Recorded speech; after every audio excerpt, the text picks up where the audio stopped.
Okay, let's try to test another way.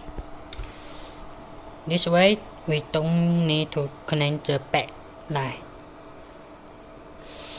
Connect the yellow RCA to the video in one.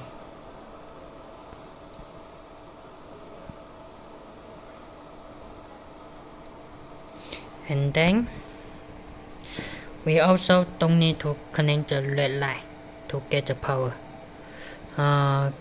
Connect the yellow RCA to the connector. Okay, and then connect the back plus to this, and then to get the power.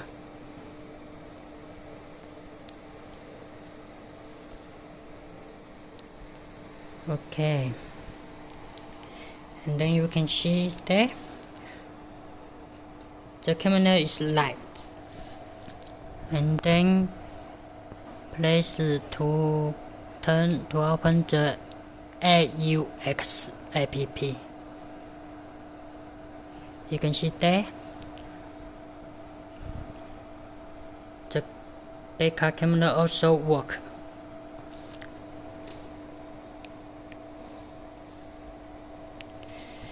If you connect the yellow RCA to the video in 2, you need to change the input setting. See there? You need to choose the other input and then click the apply. The camera also work. If you don't change the setting, the camera image display black.